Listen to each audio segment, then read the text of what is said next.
I just feel like people complain about anything at this point. Like anything.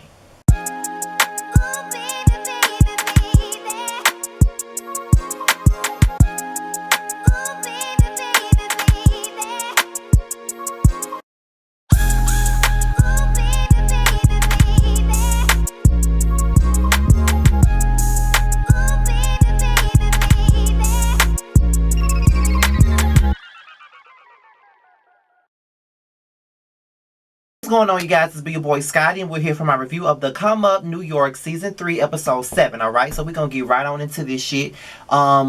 It's not really that much to talk about because this was a pretty much like a positive episode like the last one, so we don't have any drama to dig in, so the video won't be that long. I can already tell you that, because if it ain't no drama to talk about, it ain't gonna be long, you know what I'm saying? But what I can do is I can appreciate the video. But when I said what I said in my intro, I was just referring to some of the comments that I saw. It's like people want a bunch of drama and negativity all the goddamn time, and that shit is fucking annoying. Like, I can't sit up there. Like, Married to Medicine, it had a bunch of drama at one point, but the drama became draining. Sometimes you do need a change of pace at times, but the only issue that I got with it is that the episodes get shorter and shorter as they're more positive. So my advice to Karan is just me watching the show and being a viewer, and I know that a couple of my other Justice League panel members probably have said the same thing in their reviews. I haven't watched them yet. I know Giving You the Real Tease video is already out. I haven't seen it yet because I was too busy trying to catch up on the show. However, I do think that you need to just do a balance. You know what I mean? Like, and I've said this a couple of times already. Like, you know, give us a little bit of the shit that you've been giving us the last 2 episodes and give us the drama all on 1 episode, and there you go. It'll be clutch that way. But all in all, I honestly enjoyed the episode for what it was. The only issue I got with it was that it was too short. That's my only gripe about it. But let's pick up where we left off last week, shall we? So basically, Chance is going through a lot of things, you know what I mean? Like, he lost both of his grandparents, and now he's on the verge of, like, when he got the phone call from his mom or whatever, it's more sad news. And knowing that she's his only parent that he really has, and that's kind of crazy because he started talking about his father and how his father pretty much don't want to have anything to do with him just because he's gay. And you know what? I saw the comments. And I just feel like people are very much way too invested sometimes. Like, you don't have to like this nigga for you to understand where he coming from. Like, a lot of us have had a family member disown us for being gay. And I felt like at that moment, that was a chance to show him as a human being. That's how I feel, because I felt his pain, because I know what it's like to be disowned by a family member for just simply being myself.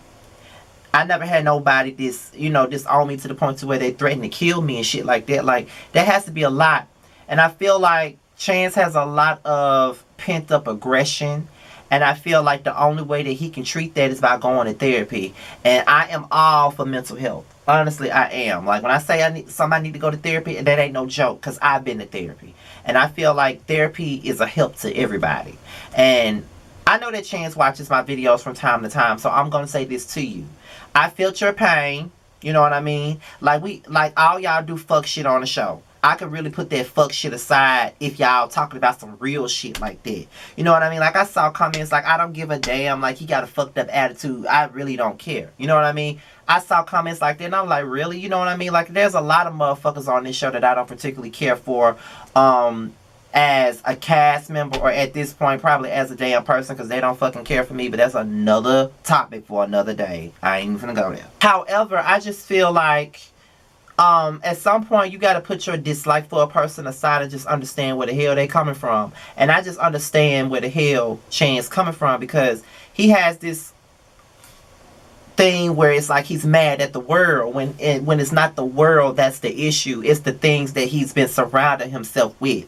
And I feel like the issues with his father, losing his grandparents, and potentially losing his mom, like, that's a lot on somebody, especially at the tender age of 22. I feel bad for him, and I feel like at this point he does need to see someone. Like, if you don't want to see a therapist, you just go to a mental health specialist. Like, you do all of that, because I'm gonna tell you just like this, growing up, you know what I mean, since we're being deep right now, growing up I was bullied in school. So being bullied in school was pretty much the kickstart of my depression. And you know what I mean? Like, basically I was going to school, getting bullied by big strong guys who in turn would bully me and tease me physically, but would also try to bully me sexually as well. You know, rubbing on me, you know, touch me in inappropriate spots as a child, and I'm begging them to stop. You know what I mean? Like they would bully me, they would tease me, they would put their hands on me, like physically at times, but there were times where they would treat me as a sex toy, something like that. Like they would, like I said, they would touch me inappropriately. I could be using the urinal in the bathroom, and one of them just came up behind me and just came up behind me and humped me from behind, and I didn't even know what they were doing. Like, it's little shit like that they was doing. Like, they were bullying me, but at the same time acting like they wanted to sleep with me all at the same time. So I went through all of that, and that was the kickstart of my depression. That was the kickstart of contemplating suicide a lot. Like, that kick-started my anger. That kick-started the beast that I am today. So I understand where you're coming from. And I feel like if I had gone to therapy back then, my mindset would have already been matured by the time I turned 21, if I went to therapy back then. You know what I mean? So I talk about my past with school bullying all the time. Like, regardless of how ratchet I can be on this damn channel, I do talk about real shit that I've gone through. I talk about depression. I talk about suicide. I am an advocate for no school bullying. Like, I'm all for all of that. So when I see someone like this going through some shit, and to see that he had a parent that didn't even want to have anything to do with him just because he was gay, that does something to me. And I don't understand how people could really discredit that just because they don't like him. Like, a lot of us have gone through some shit like that before in our lives. You know what I mean? And I feel like you bitches are heartless. Honestly, you are. But that's just another topic for another day. But I'm glad that he has real friends to comfort him, because he didn't feel comfortable talking to those guys in New York. And honestly, I wouldn't feel comfortable talking to them either, because they already show you that they're not friends. And a lot of these people that he's friends with on the show, a lot of them turn on him down the line. Just keep watching. So we get into Montel. He's doing a ballroom scene thing, and although that wasn't as interesting in me at all, because as a gay man, I'm not into the ballroom scene. I don't know much about the ballroom scene, but it was pretty decent, pretty nice seeing him in his element, you know, being a commentator and doing all of this and doing all that, just so we can see what it is that he has, you know, going for himself, or what he's trying to have going for himself for a career. So it was pretty nice to see him in his element. And another thing that I'm kind of tired of, and I had to stop myself from talking about it, was why every time he get on screen, we always got to talk about his clothes. The nigga already said that he was going through a hard time during the filming of the show, so therefore he's not going to show up to work looking like a dolled up princess. Like, at this point, the show is called The Come Up.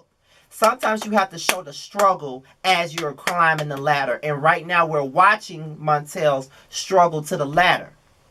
He at this point, he can't afford no decent clothes to wear for filming. He gotta get in where the fuck he fit in. You know what I mean? So that's what it is. And I had to stop myself from talking about what he have on all the time, because it really ain't about that. It's really about your come up. Who the fuck cares about what the fuck you got on? Because if I cared about what the fuck I had on, or what people had to say, I'd be dressed up in every damn video I do. So it is what it is, child. So big ups to Montel for just doing his thing. Justin, on the other hand, he's doing a photo shoot with a Android Galaxy, whatever phone it was, child.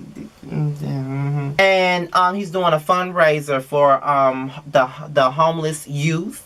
And I think Ken and Chance came to support him, and I thought that was a nice thing. You know, we finally got to see Justin in another element. Like, we're not seeing him being road rage Rhonda, as Ill Teddy 27 would say. Like, we saw him in a different element. We saw him actually doing something with himself. You know what I mean? So people can sit up here and talk about how boring this episode was, but I found it entertaining to see them in their different elements, you know, showing different sides of them instead of this rah-rah shit all the goddamn time, you know what I mean? Because sometimes you don't want to be seen as a one-note ball of anger. You don't want to be seen like that all the time. So I understood and I enjoyed the episode for what it was. The only thing I don't like is the fact that it was only 22 minutes long, and I need for Karan to get that shit together. Because if G-Stats can give us episodes that's 45 minutes to an hour, I know you can, Karan. I really have faith in you. I really be trying to go to bat for you a lot of the times, but you just gotta give me a reason to go to bat for you. That's it. Stop focusing on what everybody gotta say and do the show your way. And that's it. With that being said, you guys, I'm out here till next time. I'll see you on the next video. Follow me on Instagram at Scotty_by_nature. If you don't understand what the hell I'm saying, my Instagram shit will be at the bottom of the video. Be sure to like, rate, comment, subscribe, and share this video. Do whatever you see fit. And I am out of here. Tomorrow is Love and Hip Hop. So I will see you all then. I'll talk to you guys later. Peace out.